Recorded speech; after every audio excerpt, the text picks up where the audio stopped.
Ha sido exactamente eso, una cuestión médica. Había muchos condicionantes positivos, ¿no? ¿Cuántos partidos más o menos puedes ver tú en una semana normal de trabajo? Número, no sé, pero al final es raro que no te salgan 20 o 25 partidos a la semana. ¿Cuál es el indicador para ti más importante? Más que valores fundamentales, son valores excluyentes. Cualquier input de falta de hambre o falta de esfuerzo es total y absolutamente excluyente. Ni que sea un jugador con 10 años de experiencia en NBA. Para un equipo como el nuestro, la primera FEB es un mercado a tener en cuenta, porque los valores excluyentes que te decía antes, en la primera FEB se dan muy poco.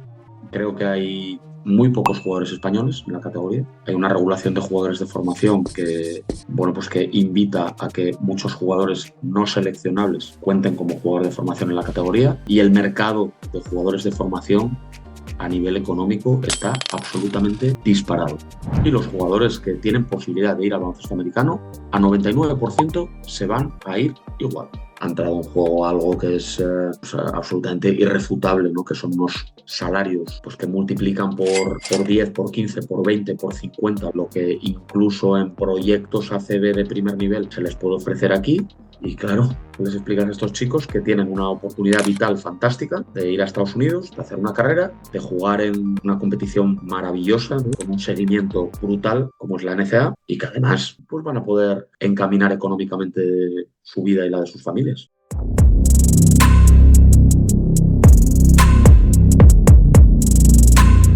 Hola a todos, bienvenidos al canal, bienvenidos a Valer Perspective. Estamos de vuelta una semana más con un nuevo vídeo y en este caso contamos con la presencia de un invitado súper especial, porque hoy está con nosotros Joaquín Prado, director deportivo del Giopos Lleida. Bienvenido al canal, Joaquín. Muchas gracias por estar con nosotros. Muchas gracias a vosotros. ¿Qué tal? ¿Qué tal estás? Bien, en plena temporada, ¿no? En plena temporada. Estamos ahora pues en plena ebullición. Bueno, pues muchos entrenamientos, mucho partido, mucho día a día.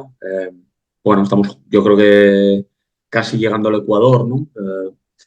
Y bueno, siempre con un ojo puesto en planificación también, porque nunca dejas de mirar en versión futuro, pero ahora estamos en plena vorágine de partidos, viajes, competiciones de todos los primeros equipos y de los equipos de cantera del club aquí en Lleida, ¿no? Que es donde estoy desde hace unos años. Y bueno, pues entretenido, no nos aburrimos, está claro.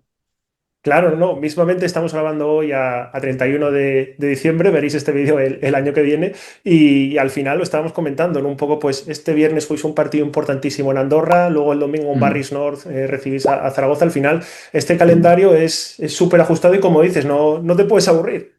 No.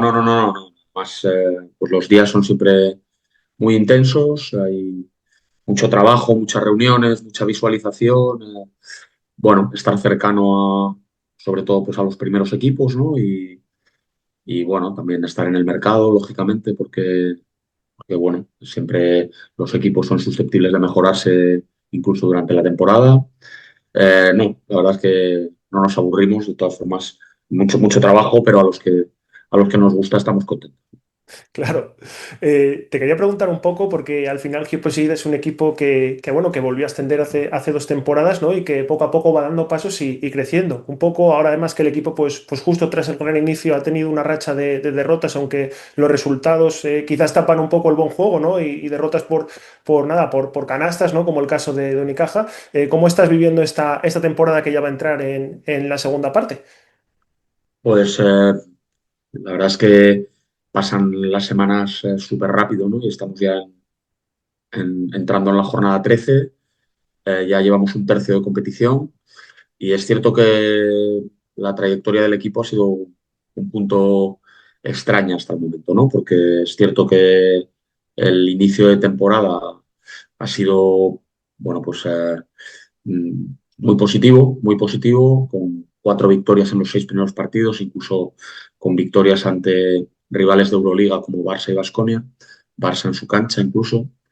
Y ahora, bueno, estamos inmersos en una dinámica negativa, con 6 derrotas consecutivas, con derrotas de distinto cariz, como dices, varios partidos en los que hemos competido muy bien, como Unicaja, Real Madrid, Manresa, donde perdemos en los últimos minutos, y algún otro donde no estamos tan dentro del partido en los últimos periodos como Girona y Bilbao. Eh, bueno, no deja de ser una trayectoria pues, no tan, digamos, uniforme como puedan pasar otras temporadas, pero que entra dentro de lo posible, ¿no? Y ahora estamos inmersos en esta racha negativa, queremos revertirla cuanto antes porque somos conscientes de que alargarla pues genera intranquilidad y un punto de negatividad, incluso no solo en el entorno, sino también en la propia plantilla puede suceder, ¿no? Pero en líneas generales estamos contentos, estamos disfrutando de una segunda temporada consecutiva en ACB, que para un club como el nuestro y para una ciudad como Lleida es un mito, ¿no?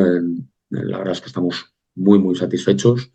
La afición, al final, lo que se visualizan evidentemente son los resultados, conscientes de que jugamos baloncesto profesional y que es muy, muy importante, pero hay muchas otras cosas, ¿no? Y 5.000 personas en cada partido, la ciudad volcadísima con el equipo, desplazamientos masivos de aficionados a los partidos fuera de casa.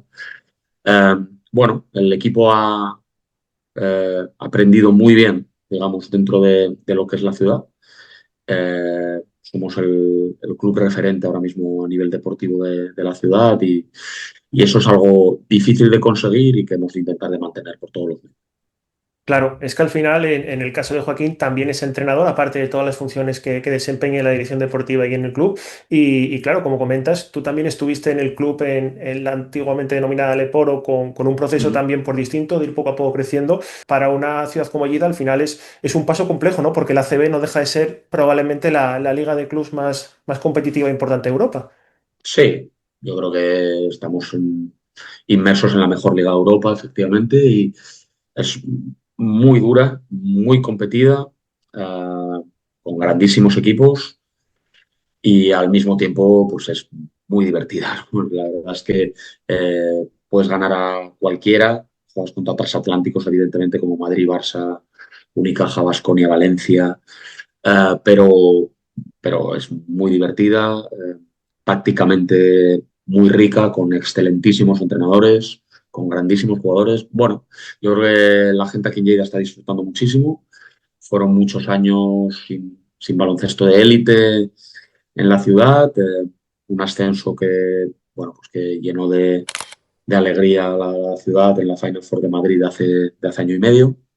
Y la verdad es que estamos disfrutando mucho, somos conscientes de que tenemos que intentar pelear por nuestro objetivo prioritario, que es seguir un año más en la máxima categoría y consolidarnos, porque creemos que pasito a paso, si nos consolidamos durante varios años en la categoría, el proyecto va a seguir creciendo y podemos generar incluso algo más bonito y más grande de lo que ahora ya lo es, ¿no? Que ya es muy Claro. bonito y muy grande.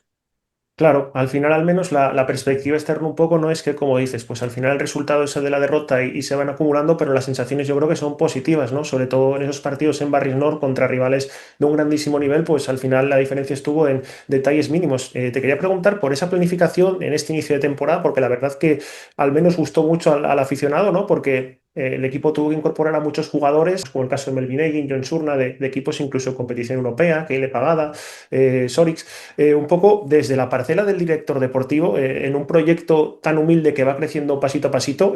¿Cómo es ese trabajo, ¿no? para incorporar jugadores de tanto nivel y hacer un equipo tan competitivo en un entorno tan difícil como el baloncesto español? Bueno, pues al final hay un trabajo de conocimiento de nuestra competición, ¿no? El conocimiento de que yo creo que evidentemente es mucho más exhaustivo y mejor del que teníamos en la temporada pasada, porque no es lo mismo eh, vivirla y verla desde fuera. Yo evidentemente he sido aparte, además de que había tenido la suerte de estar como entrenador ayudante alguna temporada, mis dos temporadas en Murcia hace ya años en ACB, pero era pues, un ferviente seguidor de la competición, por supuesto, pero vivirla desde dentro siempre te da un plus. Y yo creo que la temporada pasada fue una temporada de muchísimo aprendizaje y, bueno, el conocimiento de la competición, el mayor conocimiento posible del mercado y de las ligas, tanto de nuestro país como de las ligas, mejores ligas de Europa, como bueno, pues el conocimiento de nuestra filosofía y de lo que queremos para nuestro equipo y de lo que va a querer nuestro entrenador, ¿no? Pues hace que, bueno, que pongamos los objetivos en determinados jugadores. Algunos consigues que se incorporen, otros no, ¿no? Evidentemente tú vas con unas armas eh, diferentes a otros equipos, con una limitación presupuestaria, que esto lo tienen todos los equipos, evidentemente. Yo creo que nosotros en el mercado tenemos un déficit importante que es el de no jugar competición europea. El hecho de jugar competición europea al jugador ahora mismo le atrae muchísimo, muchísimo. Pero bueno, yo creo que hemos conseguido incorporar, como tú decías, jugadores importantes, muchos de ellos con experiencia en la liga, que era algo que buscábamos este año. Y la verdad es que estamos contentos con la plantilla que hemos confeccionado. Sí. Claro, es que como comentas, al final Lleida pues es un mercado más pequeño porque entre que es un equipo que ha ascendido hace poco, ¿no? Y que también no disputa competición europea, pues al final las condiciones son más complejas que para otros equipos a la hora de incorporar jugadores, ¿no? Un poco como te decía, eso al final tiene, yo creo que también una dificultad enorme a la hora de crear una plantilla de garantía como la que habéis conformado vosotros. Sí, yo creo que al final todos los clubes tenemos nuestros pros y nuestros contras, ¿no? Y nuestras limitaciones y nuestras exigencias, digamos, ¿no? A nivel de objetivos. Yo creo que nosotros internamente tenemos muy claro el perfil de club que somos y hacia dónde queremos ir, ¿no? Y nosotros buscamos fundamentalmente jugadores que se implican en el proyecto, jugadores que se esfuercen, buena gente. Para nosotros son valores especialmente importantes, ¿no? Evidentemente, a partir de ahí buscamos los mejores jugadores posibles en cada posición y después, como siempre decimos, encajar el puzzle, ¿no? Porque esto no va de buscar 11 12 13 jugadores del mayor nivel posible, ofensivo o defensivo, no.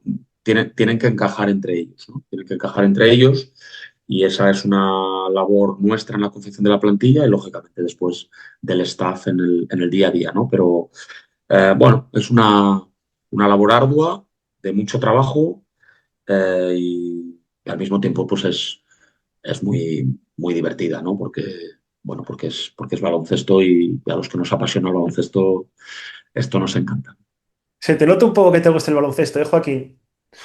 Sí, la verdad es que yo siempre digo que, bueno, pues que tomamos, pues entre yo fundamentalmente y todos los que me rodeaban, una gran decisión, que fue la de dedicarme profesionalmente al baloncesto. He podido hacerlo. Eh, yo estudié Derecho, nada que ver con este mundo. Cuando tuve la oportunidad de dedicarme profesionalmente al 100%, que fue en cuando doy el paso a irme al cuerpo técnico del desgraciadamente extinto Gijón Baloncesto, pues decidimos dar ese paso de dedicarnos profesionalmente y hasta hoy, ¿no? Ya 22 años. Eh, y yo siempre digo que yo no tengo la sensación de haber trabajado nunca, con lo cual yo creo que, y evidentemente no os lo toméis como, como que sea una persona dejada o demás. Yo Claro, eso es. le he hecho muchísimas horas. Normalmente, pues yo aquí en Lleida llego al pabellón tempranito por la mañana y voy pues raramente antes de las 9 10 de la noche. O sea que sueles estar por allí, mediaciones del pabellón, las 12 horitas buenas, ¿no? Salvo días muy puntuales como hoy, ¿no?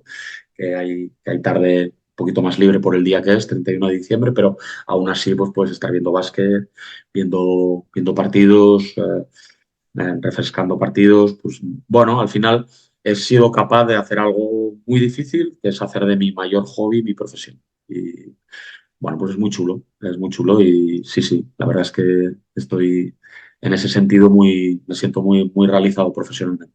para cerrar este bloque un poco de actualidad del equipo, te Mm, quería preguntar por el caso de Javier Castañeda, ¿no? Que justo mm, anunciasteis el otro día, pues bueno, que no había pasado el reconocimiento médico y no se puede mm. incorporar al equipo. Luego quería preguntarte por esta situación que, bueno, se ha dado además recientemente. Pues poco más te puedo decir de lo que ha salido, digamos, como nota pública del club, ¿no? Porque ha sido exactamente eso, una cuestión médica. Y bueno, pues como ayer también comentaba el presidente en una comparecencia de prensa, eh, la confidencialidad de estas situaciones médicas hacen que no podamos comentar públicamente mucho más, ¿no? Pero ha ido por ahí, ha habido una cuestión médica que no ha permitido pasar el reconocimiento y la verdad es que pues desde la parcela deportiva poco más podemos hacer en ese sentido. Claro, al final esto imagino que sea algo también propio de vuestro trabajo, ¿no? Que al final, pues, incluso cuando un fichaje está hecho, pues hay muchas situaciones que no están en el control ni del propio jugador, ¿no? Y que al final trastocan, pues todo lo que es vuestro trabajo en el día a día. Sí, así es, ¿no? No, como tú dices, no todo depende de nosotros, ¿no? Y bueno, pues eh, realizas una incorporación, pero después tienen que encajar todos los pasos, ¿no? Y bueno, pues en ocasiones incluso suceden más veces de las que creeríais que tienes eh, situaciones, en este caso pues ha sido una situación pública porque anunció la contratación y demás, ¿no? Pero en otras ocasiones pues tienes un fichaje incluso firmado o apalabrado y por algún motivo no se acaba materializando, ¿no? Por motivos personales de jugadores, Claro. porque en el último momento pues alguien se echa atrás, porque entra una oferta en el último momento eh, de otro club o de otra liga que al jugador o al representante le resulta más atractiva. Pasa más veces de las que nos gustaría, ¿no? Y tienes que cambiar de planes sobre la marcha. Bueno, al final no deja de formar parte de nuestro trabajo. Claro, lo hablamos aquí con Germán González en el canal, ¿no? Hablando un poco sobre Mm. todas estas situaciones al final que se dan, ¿no? En el mercado. Es un tema vamos, que muchas veces, como dices, ¿no? Desde la parcela quizás del espectador, pues no se valora, no se ve, pero al final es vuestra realidad. Ya que no se pudo dar esta circunstancia, como dices, por esa situación médica, al final valoráis poder incorporar a otro jugador que refuerza el equipo si se da la oportunidad. Mira, nosotros estamos en mercado permanente. Esa es la realidad, ¿no? El baloncesto actual va por este camino. Yo creo que es uno de los cambios importantes que se ha producido en el baloncesto de élite, pues de 10, 15, 20 años para acá, ¿no? Yo creo que en aquel momento los cambios en plena temporada pues eran puntuales y se centraban en el 90% de los casos en los jugadores extranjeros, ¿no? El jugador extranjero era tremendamente protagonista, tremendamente referente y cuando el jugador extranjero no rendía a un nivel estadístico muy importante, pues muchísimas veces se le cortaba y se traía otro, ¿no? Ahora mismo que un equipo profesional de élite haga 4 o 5 cambios a lo largo de la temporada, incluso con contratos temporales, por lesiones, por una lesión, un momento de una mala dinámica, pues te hace que si no estás en el mercado vas tarde. Entonces, siempre Claro. tienes que estar pendiente. Tú siempre tienes que estar pendiente para que cuando se dé el caso puedas realizar la mejor incorporación posible dentro de las necesidades, ¿no? Entonces, siempre tienes que estar atento a lo que te da el mercado, tanto de jugadores nacionales, comunitarios, extracomunitarios, en diferentes posiciones, qué jugadores económicamente pueden encajar, siempre tienes que estar pendiente. De ahí a que si ahora vamos a traer un jugador o no, es que depende de tantas circunstancias, ¿no? Pues, de la necesidad real, ¿no? Del, de la parcela económica, que evidentemente es algo especialmente importante. Nosotros con el tema de Castañeda, pues, habíamos visto una oportunidad de mercado para mejorar nuestro equipo, una oportunidad en ese momento, ¿no? De un jugador que estaba en mercado y que además conocía la liga, estaba aquí. Bueno, había muchos condicionantes positivos, ¿no? Y la intentamos aprovechar. Bueno, al final pues no se ha podido materializar por otros motivos, Pero ahora pues veremos. Pero ya te digo, en mercado estamos y se puede dar en cualquier momento una incorporación, claro que sí. Claro, te he escuchado ya antes cuando hablábamos de la planificación de inicio de temporada, ¿no? Resaltar un poco la importancia de que el jugador conozca ya la categoría, ¿no? Al final Mm. es un valor, yo creo, súper importante para asegurar el cumplimiento de los objetivos. Sí, la Liga ACB es una competición, además de eh, tremendamente dura, exigente, ¿no? Eh, bueno, pues tiene sus peculiaridades. Yo creo que cada competición europea tiene sus peculiaridades. Aquí el nivel táctico es muy alto, muy, muy alto. El ritmo de juego es muy alto. Se ha incrementado el ritmo de juego muchísimo en las últimas temporadas. Yo creo que, bueno, hay un baloncesto muy atractivo, de muchos puntos, pero sobre todo de muchos puntos por el ritmo de juego, ¿no? Aquí se defiende, ¿no? Se defiende a alto nivel, el nivel de agresividad defensiva es alto, pero se juegan muchas posesiones. Se juegan muchas posesiones, hay equipos especialmente, bueno, pues yo creo que el impacto de los equipos de Pedro Martínez en las últimas temporadas es enorme, ¿no? Y equipos como Valencia, como Manresa, como Girona este año también juegan a un ritmo altísimo. Y es una liga que tiene peculiaridades. Entonces, conocerla desde dentro te da un plus, te da un plus. No, no es lo único, ¿eh? Y Claro, no es excluyente no conocer la liga. No sé, ¿no? Pues el año pasado me viene a la cabeza ahora, por ejemplo, que llegó Derrick Alston como rookie en la liga y tuvo un rendimiento absolutamente espectacular, ¿no? Pero sí es verdad que conocer la categoría te da un plus, te da un plus. Sin duda un punto positivo. claro. Y sin ir más lejos, en vuestro equipo, por ejemplo, Bateman también, si no me equivoco, ¿no? Al final llega y bueno, fue un Sí, jugador que os ayudó muchísimo y venía sí, sí, de... y en plena temporada también, ¿no? El año pasado James fue muy importante en el transcurso de la temporada, llegó en el mes de febrero y la verdad es que se convirtió muy rápido en un referente para el equipo, ¿no? Pero también es cierto que la temporada pasada jugadores con experiencia en la liga o con experiencia en nuestro básquet o con experiencia en nuestro equipo, que también son experiencias que dan un plus, fueron muy importantes, ¿no? El año pasado Claro, un bloque nacional con Oriol Paulí, que continúa en el equipo, con Piero Oriola, con Rafa Villar, que fueron muy importantes, ¿no? claro. Bueno, jugadores que conocían la liga, como Tomás Broble, yo creo que nos dieron un rendimiento especialmente en la primera parte de la temporada, donde todos íbamos un poquito de novatos, ¿no? Y yo creo que nos dio un salto de calidad importante. Bueno, yo creo que es un plus, ya digo, ¿eh? Al final los buenos jugadores son bienvenidos, ¿eh? Si vienen de Australia como venía Bateman, pues, en la línea que venía James, de talento de James, y con el hambre que venía James y las ganas que vino a incorporarse con nosotros, podríamos fichar no a James, a cinco más, ¿no? No Claro. tendríamos problema.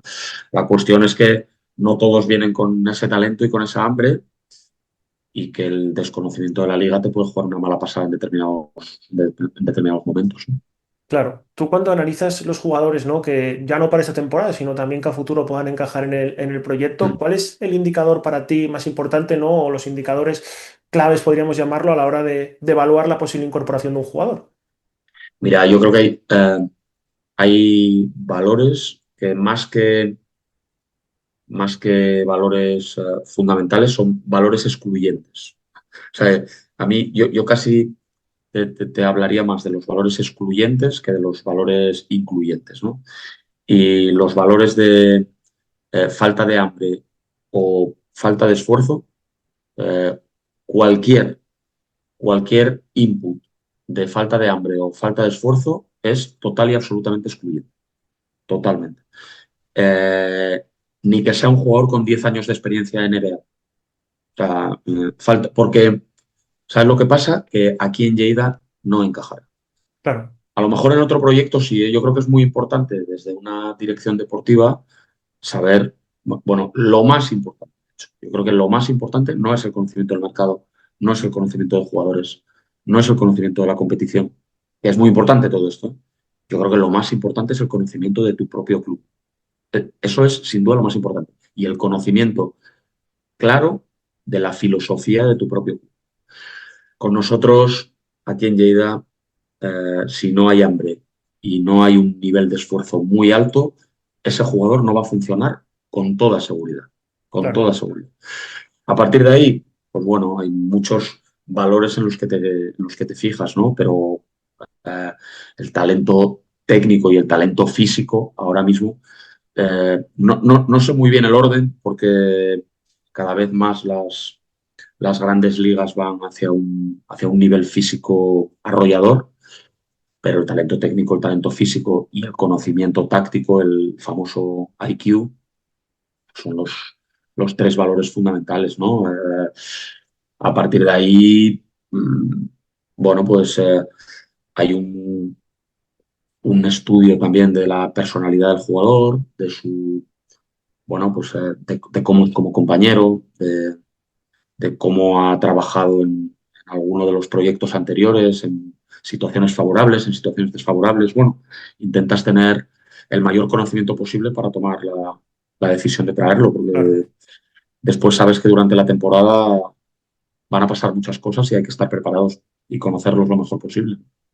Claro, hablamos también con Jordi Grimao, ¿no? Ahora que está también en esa Mm, parte de la parcela deportiva, ¿no? En San Antonio, un poco sobre la influencia que tenía la estadística avanzada, ¿no? En mm. los últimos años y, bueno, cómo ha afectado un poco a la hora de seleccionar jugadores. En tu caso, Joaquín, un poco cómo desempeñas esta labor, ¿no? ¿Te ayudas mucho de la estadística avanzada a la hora de tomar decisiones o es más, digamos, intuición personal o un mix? No, no, bueno, yo creo que la visualización y la información eh, del, del jugador, ¿no? Yo creo que lo que visualizas es muy importante, ¿no? El conocimiento que tienes del jugador, habiéndolo visto, si puede ser en directo, mucho mejor.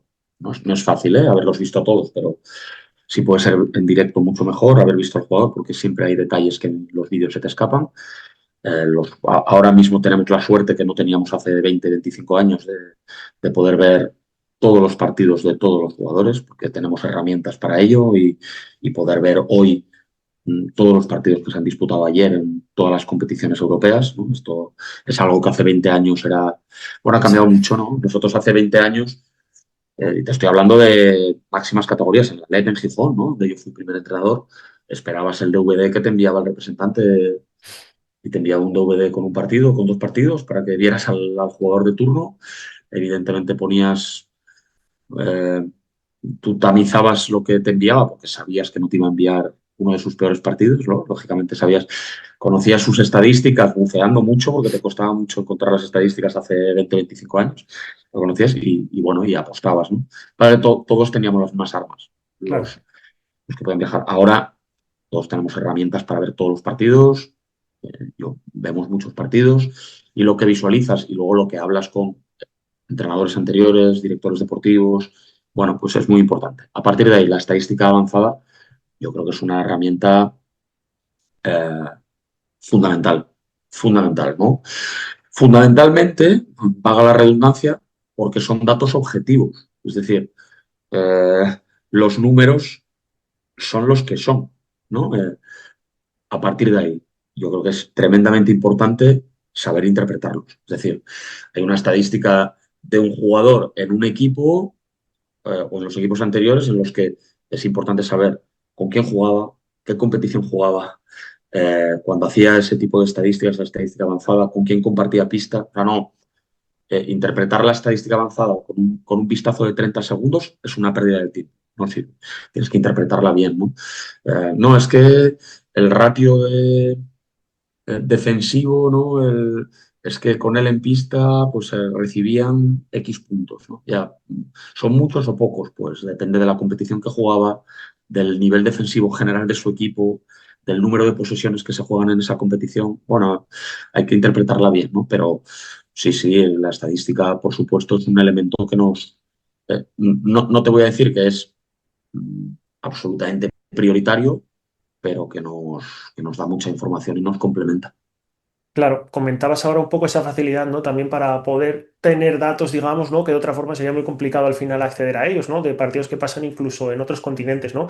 Te quería Sí. preguntar por esta parte, que además sé que a ti te gusta un montón el baloncesto y ver partidos, un poco Mm. cómo llevas o cómo intentas organizar, ¿no? Todo el tema de, pues, poder hacer viajes para ver partidos en directo, teniendo en cuenta todo el volumen de trabajo que tienes. ¿Es posible? ¿Tienes que delegar? No, no, a veces en postemporada, pero intentas ver, no sé, ¿no? Pues evidentemente el año pasado, esta temporada pasada, la final for LED, primera FEP, ahora me sigue saliendo LED, ¿eh? La final Nos fue pasa a primera todos, FEP, ¿eh? Yo creo. sí, me imagino, me imagino. Pero no tenemos por el momento un departamento de scouting tan amplio como para viajar. A mí me encantaría decir, bueno, vámonos a Copa de Francia o a la Copa de Alemania, vemos allí.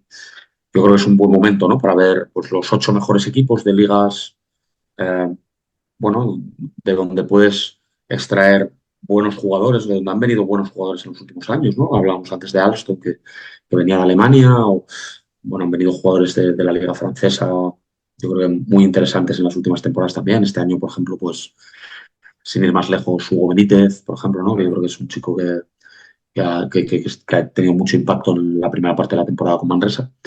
Sería interesante, pero no tenemos. Es que yo creo que el gran público, además lo entiendo, ¿no? Visualiza al director deportivo como un fichador, digamos, ¿no? Como un confeccionador de plantilla. Es uno de los papeles así, digamos, importantes, pero no es ni mucho menos el único, ¿no? Porque Claro. la visualización, o sea, yo al final, sí, porque si ese fuera el papel, um, la gente diría, ostras, a partir de septiembre te debes pegar una vida chula, ¿no? Porque vas viendo partidos ahí en el ordenador y es, no, pero yo como director deportivo no puedo hacer bien mi trabajo si no veo todos los entrenamientos del primer equipo, todos. Y estoy en el día a día del primer equipo, pues visualizando, informándome, complementando el trabajo del staff y tomando pequeñitas decisiones, ¿no? Hay que pues, organizar viajes, organizar día a día del equipo y así pues en todos los primeros equipos y después pues el trabajo de cantera que también hay que supervisar junto con el director de cantera. Tenemos casi 60 entrenadores, que se dice de pronto, 30 primeros entrenadores, intentar que el trabajo que se realice tenga un sentido unitario, ¿no? Y que no seamos islotes de equipos dentro del mismo club. Bueno, hay mucho trabajo. A mí me encantaría ir a ver partidos, eso sería, vamos, sí, sí, un sueño, ¿no? Ir a ver partidos y hoy estar en Francia, mañana en Alemania y pasado mañana en Italia, ¿no? Viendo partidos. Pero bueno, hay mucho día a día que no te lo permite. Y también es verdad que ahora, aunque no sea lo mismo, como te decía antes, ver partidos en directo, es relativamente, bueno, relativamente fácil, no, es muy fácil. Yo puedo ver todos los partidos que quiera a las 24 horas o menos de todas las ligas importantes y algunas no tan importantes de Europa y otros continentes. Claro. Esto es algo que hace años era, vamos, impensable. Yendo a esta parte, ¿cuántos partidos más o menos puedes ver tú en una semana normal de trabajo? Por supuesto, estamos hablando aparte de todo el volumen personal que ya llevas tú de por sí, ¿no? Pero más o menos para Claro, es hacer una que estimación. depende, porque mira, depende mucho de la semana, depende de la urgencia que tengamos por incorporar jugadores, porque ahí sí que cuando estás visualizando ya jugadores para incorporar en el momento definitivo, sí que ves varios partidos de ese jugador, ¿no? Pero eh, muchos, porque yo intento ver pues, el mayor porcentaje posible de partidos de la jornada ACB. O sea, de los 9 partidos ACB, rara es la jornada que no vea 5 o 6. Sería raro. Hay jornadas que a lo mejor ves 8 y hay jornadas que a lo mejor ves 4, pero 5 o 6 partidos seguro. Raro que no caigan 3 4 o 5 partidos de Euroliga y 2 3 4 partidos más de competición europea que sea pues FIBA Champions, Eurocup o FIBA Eurocup. Y a partir de ahí, un poquito en función de las estadísticas de la jornada, vas viendo partidos en la semana. Algún partido primera FEP también. He visto, intento ver algún partido primera FEP. para seguir jugadores que te llamen la atención o equipos que te llaman la atención.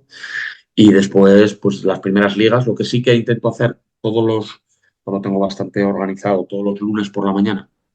Suelo utilizar la mañana de los lunes para hacer un repaso global de todas las ligas europeas, bueno, las ligas cercanas o más asimilable a nuestro mercado, que sería básicamente liga francesa, italiana, alemana, turca, griega, israelí, rusa y adriática. Esas 8 ligas más un poquito más de reojo Polonia y Bélgica. No tan, pero sí que intento ahí el lunes por la mañana hacer un repaso, el repaso de las ligas domésticas, primera FEP, segunda FEP, eh, tercera FEP, esto ya es por devoción profesional, no por, pero bueno, sí, y U22 Claro. lo, y ligas femeninas lo suelo hacer el domingo noche.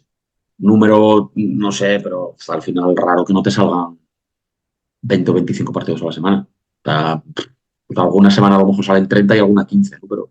Claro. Pero sí, sí, es No, así. no, un volumen altísimo. Justo mencionaba sobre el caso de Primera FEF y Hiposi del año pasado incorporó a Mikel Sant, precisamente Sí, desde Oviedo, ¿no? Un poco, te quería preguntar, en el canal nos encanta la categoría y hablamos mucho con jugadores, entrenadores, de un poco el mercado que supone para la CB, ¿no? Además con la problemática de los cupos de la Primera FEF.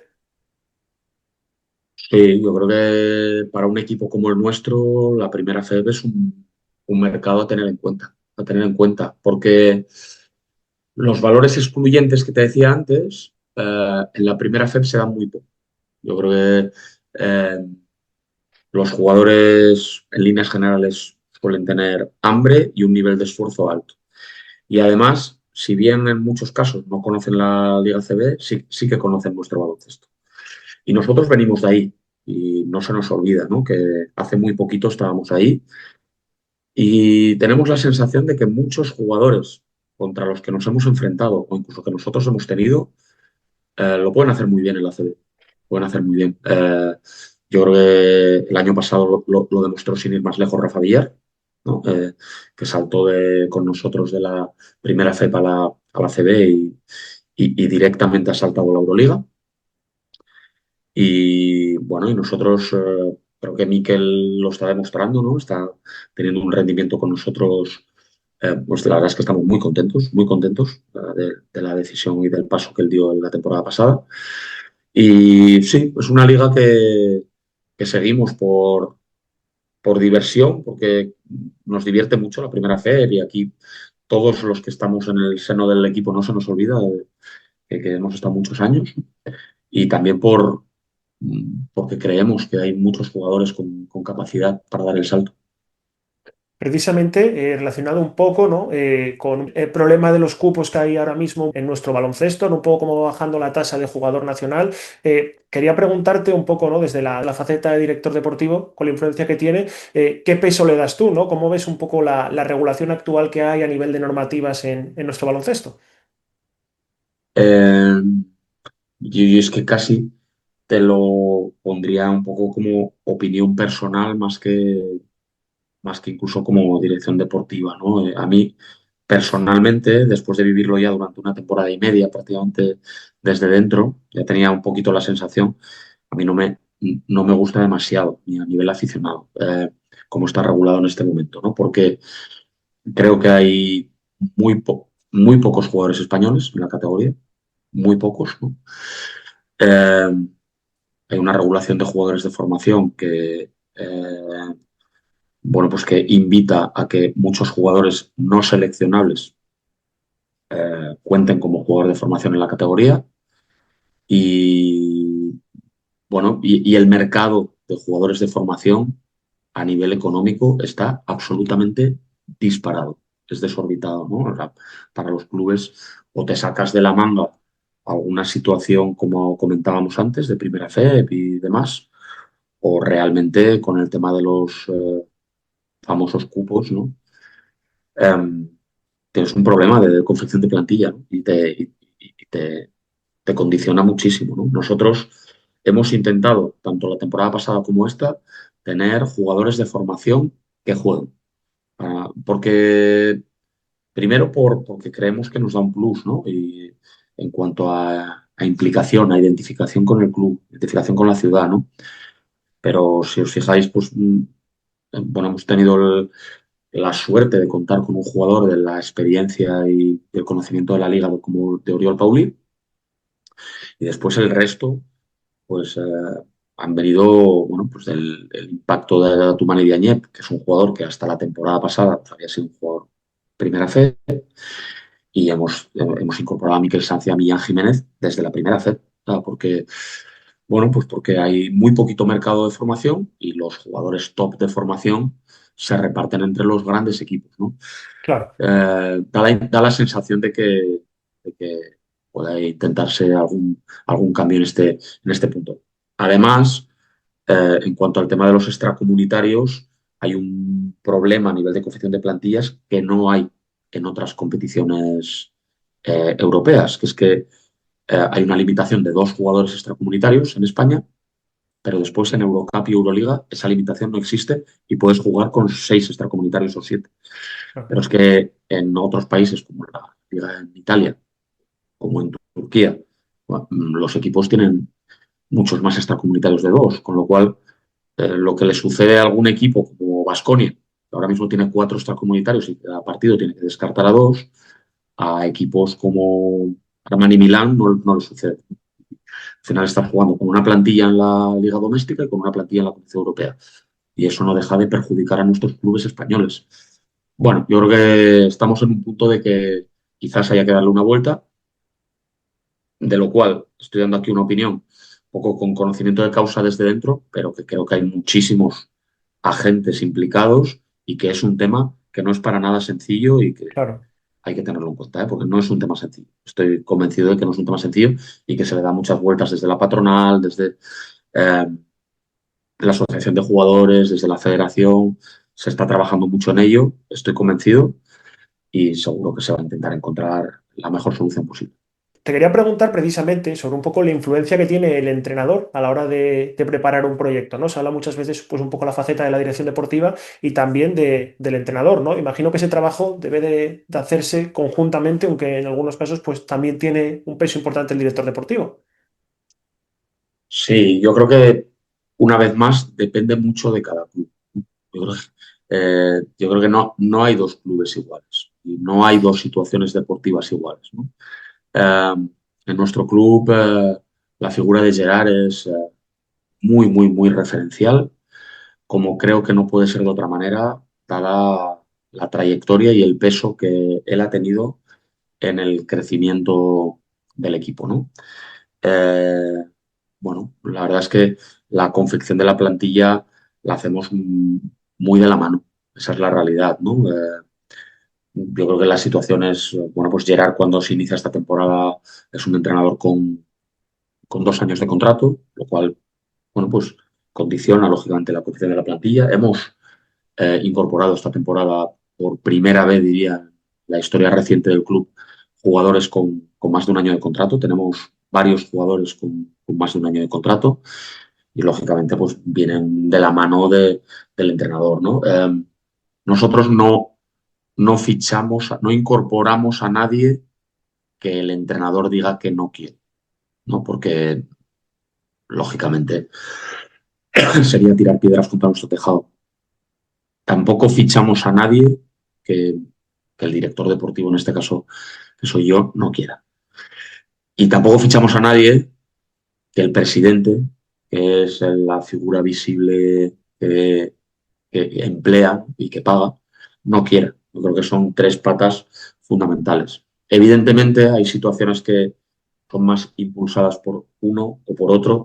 La mayoría de las situaciones las impulsa el director deportivo, porque es el que tiene el trabajo más directo de contacto con agentes, visualización, mercado, pero después todas las decisiones las consensuamos, porque el no consenso lleva muchas veces a la posibilidad del reproche, a que no haya una adaptación fácil y es el inicio de que algo no salga bien.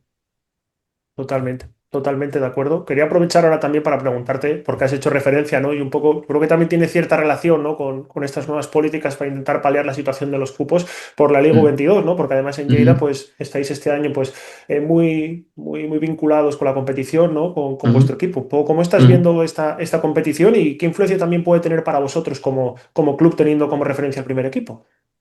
Pues mira, a mí personalmente y bueno, personal y profesionalmente es una competición que me gusta mucho, que me parece que ha sido una excelente idea y que creo que era un escenario que se pedía a gritos en nuestro baloncesto desde hace muchos años, porque el salto del amateurismo junior, categorías inferiores, al profesionalismo, ya no te digo ACB, sino primera FEP, segunda FEP, era absolutamente un salto al abismo.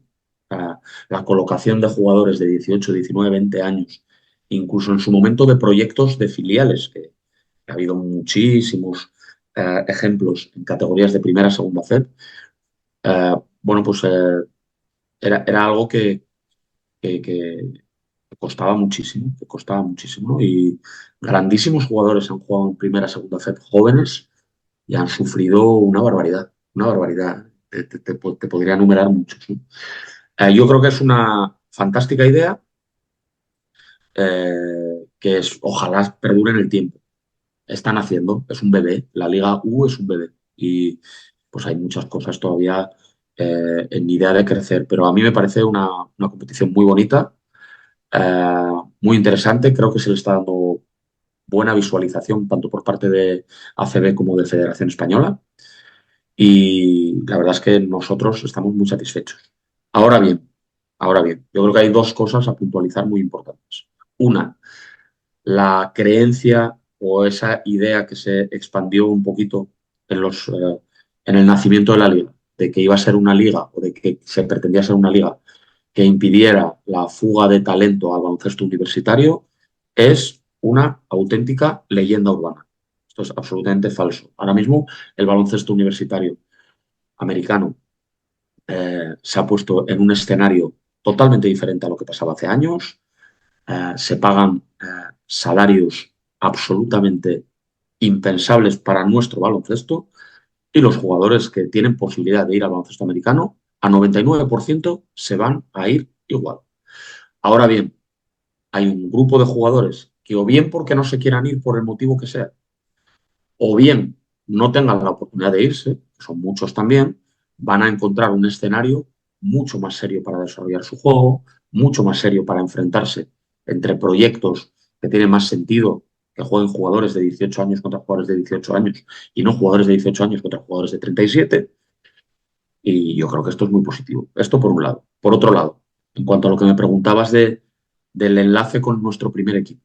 Nosotros visualizamos a día de hoy nuestro equipo U22 mucho más como la punta de la pirámide de cantera que como una continuación por abajo del equipo ACB. O sea, nuestra realidad ahora mismo como Jayopos Lleida es que la Liga U22 para nosotros está muy lejos de nuestra ACB. Esa es nuestra realidad. Queremos que esa distancia se vaya recortando poquito a poco con el tiempo, ¿no? Pero nosotros ya estamos muy contentos de tener esa punta de la pirámide de cantera, ¿eh? Claro. A nosotros ya nos da muchísimo. La visualización de sub-22 para nuestros jugadores cadetes juniors es una pasada. Bueno, yo creo que hay otros clubes que tienen más cercanía, ¿no? Al equipo ACB, ¿no? Y hay proyectos muy chulos, ¿no? Bueno, clubes que tienen un proyecto de cantera consolidadísimo desde hace años, ¿no? Como Zaragoza, Manresa, Juventud, Barça, Real Madrid, Valencia. Pero claro, estamos hablando de clubes con proyectos de cantera mega consolidados. Nosotros que queremos, como mínimo, llegar a parecernos a esos proyectos y estamos trabajando, pero no podemos hacer este tipo de cosas en tan poco tiempo. Claro, claro. Comentabas ahora el caso de un poco los jugadores, ¿no? Que al final pues van a Estados Unidos, ¿no? Porque aparte, como comentas, de las propias condiciones económicas y la oportunidad deportiva, también pues a nivel de estudios, ¿no? Pues es un refuerzo incluso para ellos y para sus familias, ¿no? De poder tener una progresión. Claro, es complicado encontrar una alternativa para retener talento nacional, ¿no? Es algo complejo. Muy complicado, es muy complicado. Es decir, yo creo que antes, bueno, hasta que han aparecido los famosos NIL, ¿no? Eh, pues había una decisión más vital que económica, ¿no? Es decir, bueno, pues había jugadores que decidían pues dar el paso a vivir la experiencia del baloncesto universitario americano, carrera, idioma, bueno, jugadores que vienen bien preparados vitalmente, ¿no? De allí, pero que baloncestísticamente yo creo que todos teníamos alguna duda de la progresión de los jugadores, porque es cierto que algunos jugadores pues no habían tenido la evolución esperada yéndose a Estados Unidos, ¿no? Esa es una realidad, pero es que ahora mismo ha entrado en juego algo que es bueno, pues absolutamente irrefutable, ¿no? Que son unos salarios eh, pues que multiplican por 10, por 15, por 20, por 50, lo que incluso en proyectos ACB de primer nivel se les puede ofrecer aquí. Y claro, ¿qué les explicas a estos chicos, ¿no? ¿Qué les explicas a estos chicos que tienen una oportunidad vital fantástica de ir a Estados Unidos, de hacer una carrera, de jugar en una competición maravillosa, ¿no? Con un seguimiento brutal, como es la NCAA, y que además pues van a poder encaminar económicamente su vida y la de sus familias? Claro.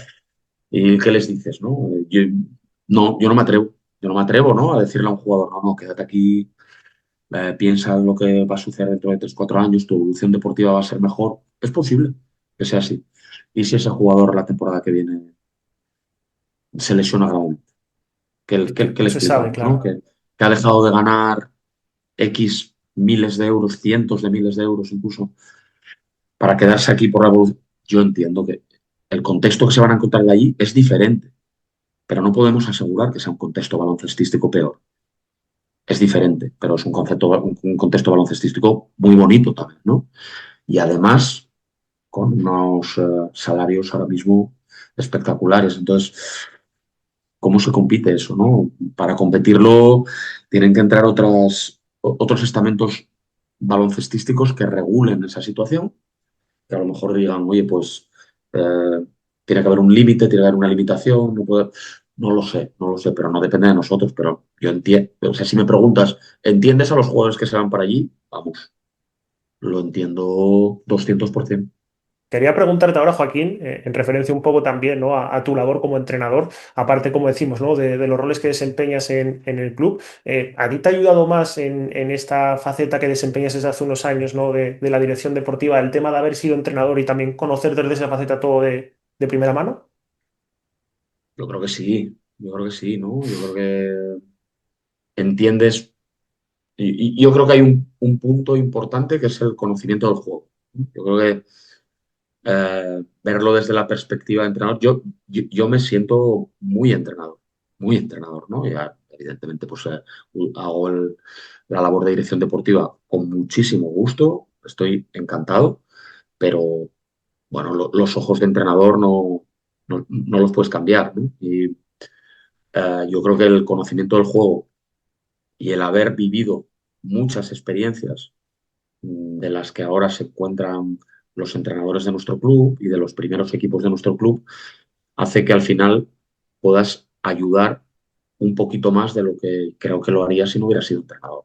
Eh, bueno, al final como entrenador, pues he tenido la suerte de estar muchas temporadas en muchos contextos, he entrenado prácticamente en todas las categorías FEP, prácticamente en todas, he entrenado selecciones españolas también inferiores, tanto U17, U18, U19, U20. He estado con grandísimos entrenadores como entrenador ayudante, bueno, desde mis 5 años en selección con Sergio Scariolo, a entrenadores como Moncho Fernández, Edu Torres, José María Raventós, Diego Tobalina. Bueno, he tenido mucha suerte en ese sentido y creo que verlo con esos ojos sí que me ayuda. Sinceramente, creo que sí que me ayuda. Sí, sí. Además, en tu caso personal, encima, bueno, en una ciudad como Lleida, con lo que hay del baloncesto, yo también te quería preguntar, visto desde fuera, al final ver Paris Nord, creo que es una sensación tremenda, ¿no? Lo hablábamos hace poco también con Alex Barrera sobre el Coliseo, que bueno, ese vídeo estará próximamente en el canal también. Y bueno, cuando entras en un escenario así, creo que para el visitante es una presión, evidentemente, por todo lo que anima, pero jugar ahí tiene que ser una auténtica pasada, ¿no? Nada, es una pasada, como dices, ¿no? Yo creo que se ha creado, mm, bueno, ha ido germinando desde la Liga LED, o sea, algo muy especial aquí en la ciudad y más concretamente en Barris Nord. Y ahora mismo el ambiente que se vive en todos los partidos que jugamos como local y en los desplazamientos, porque no os podéis imaginar, o sea, en Badalona, por ejemplo, fueron más de 1.000 personas. En el Palau contra el Barça, casi 1.500 personas. Acompañando al equipo es una barbaridad, ¿no? Y la gente lo vive muchísimo. Ah, hay un ambiente muy bonito, muy festivo, muy de disfrutar del básquet porque había muchas ganas, ¿no? Y la verdad es que es lo más importante de nuestro proyecto. Es lo más importante porque es que sin eso sí puedes sobrevivir, pero pierde un poquito de sentido. Claro, al final ver ahora cómo avanza el proyecto, ¿no? Como dices tú, una persona que al final Sí, es asturiana, pero también tiene otra parte bueno, de estar en Lleida tantos años, ¿no? Un poco sí. quería preguntarte, ¿no? Al final la derrota, ¿no? Que en esta ola de resultadismo que vivimos hoy en día, ¿no? De muchos estímulos, pues parece que es la vara de medir, al menos de forma externa, ¿no? Lo hablábamos también con Jordi Juste, Joaquín. ¿Tú crees que la derrota es un impostor a la hora de medir la evolución o el bien hacer del trabajo de un profesional? Nada, sin ninguna duda, sin ninguna duda. Es decir, eh, nosotros, yo creo que como profesionales del baloncesto tenemos la obligación de entender que esto funciona así. Es decir, si lo que pretendemos como profesionales del baloncesto es luchar contra lo que nuestro entorno más cercano, entorno que es muy importante, es decir, aficionados, prensa, directivos incluso, opinan en cuanto a que el resultado es absolutamente determinante, si nosotros pretendemos luchar, nos estamos saliendo. ¿No? Yo creo que hay, eh, mira, te pongo por ejemplo un ejemplo ahora mismo muy cercano y que creo que es muy eh, visualizador de lo que sucede en cuanto a esto, ¿no? Se está asociando, ahora que hay un calendario absolutamente loco, totalmente enloquecido, especialmente los clubes Euroliga, pues se asocia muchísimo los clubes Euroliga a, bueno, es una competición similar a la NBA, ¿no? Juegan muchos partidos, pero en la NBA también juegan muchos partidos, ya. Pero es que aquí la mentalidad no tiene nada que ver. Aquí, cada partido del Barça, del Madrid, uh, es un, vamos, un indicativo, el resultado del bien o del mal. Esa es la realidad, ¿no? Y a la que cualquiera de estos equipos pierde dos, tres partidos seguidos, es una tragedia griega.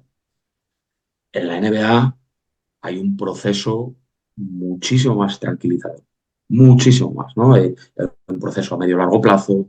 Eh, bueno, hay otra mentalidad, esto es así, la mentalidad mediterránea es una mentalidad competitiva y resultadista, ¿no? Y solo tenemos que ver la cantidad de entrenadores que se mueven en los deportes importantes en España o en Italia o en Grecia y lo que sucede en los países anglosajones, ¿no? Donde son mucho más mesurados, mucho más tranquilos, mucho más al proyecto a medio y largo plazo. Con lo cual, si peleamos contra eso, es que no podemos estar en este mundo, porque esa es una realidad, ¿no? Y está implantada. Ahora bien, nosotros tenemos que dentro de nuestro club poner el punto de cordura en cuanto a que el trabajo, el cómo entrena el equipo, cómo trabaja el equipo, la mejora del equipo, la mejora individual de los jugadores, es que eso es fundamental. Eso es absolutamente fundamental, ¿no? Y a lo mejor en algún momento los resultados están siendo muy buenos, pero tú estás visualizando como director deportivo que cosas importantes que tú querías no funcionan, ¿no? Y a lo Claro. mejor eso lo tienes que visualizar como algo importante. No, no, está claro, ¿no? Eh, Mira, yo desde hace muchos años tuve un entrenador cuando empezaba en el mundillo profesional que me decía, Paco, ganar bien, perder mal, ¿no? Y así es como te van a juzgar en el entorno cercano al mundo del baloncesto profesional. Ganar bien, perder mal. Pero tú no pierdas la perspectiva de que hay que hacer otras cosas para ganar o perder, ¿no? No la pierdas. Pero que te van a ver con esos ojos, seguro. Y es la realidad. El entorno te ve con esos ojos, ¿no? Cuando ganas eres maravilloso, cuando pierdes las cosas van peor. Pues sí, pero bueno, como te digo, ¿no? Ahora que justo coincide que estéis en un momento pues de encadenar malos resultados, aunque las sensaciones, si ves los partidos, yo creo que no son negativas, o al menos lo que te digo, ¿no? Competir Mm, contra Unicaja, Madrid, con Bilbao, incluso con Girona, ¿no? Este último ujú, cuarto con opciones, pues bueno, creo mm. que tiene mucho valor, ¿no? Y más en vuestro proyecto. Y para cerrar, Joaquín, un deseo, ¿no? Ahora que estamos justo nosotros en Nochevieja, ¿no? Pero bueno, nos van a ver el próximo año, ¿no? Un deseo para este 2026.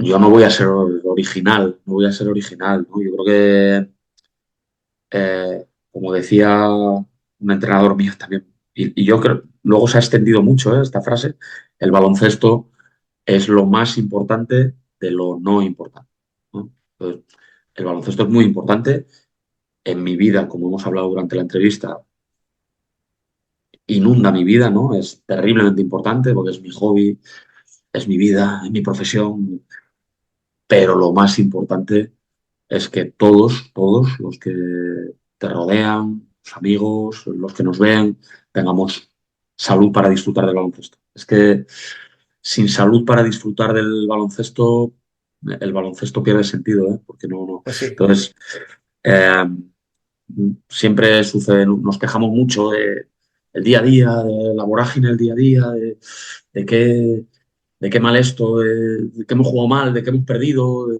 Hoy me ha salido un mal partido, ¿no? Yo lo digo mucho a los jugadores, ¿no? Joder, qué desastre. Hoy he hecho un mal partido, he hecho 0 de 7, no meto una, no estoy jugando, y de repente te rompes un cruzado. O claro. tienes un problema, una enfermedad. ¿No? O tienes una enfermedad incluso a nivel de salud grave, ¿no? Y eso te paraliza y dices, calla, calla, que lo que me estaba pasando de baloncesto igual no era tan importante. Esto sí Claro. que es importante. Entonces, salud, salud, salud para que lo podamos contar, salud para que lo podamos seguir disfrutando, salud para que sigamos ganando y perdiendo, como decíamos antes, y disfrutando de las victorias y comiéndonos las derrotas, pero que nos sirvan para mejorar. Salud para todos. Pues ahí queda. Como te digo, muchas gracias por haber estado con nosotros, Joaquín. Creo que es un placer al final, ¿no? Bueno, tengamos esta oportunidad de que al final las personas que tenéis ese conocimiento, pues primero podéis expresaros, hablar y, como te digo, mucha suerte en este tramo de temporada, que bueno, con el calendario tan frenético y de los directos, pues como dices, seguro que nos va a deparar mucho baloncesto y buenas emociones. Muy bien, pues encantado. Muchas gracias por haberme invitado al proyecto. Encantado, he estado súper a gusto y desearos también un muy feliz año 2026 a todos. Pues nada, nos vemos la próxima semana con un nuevo episodio. Un saludo y feliz año a todos y a todas.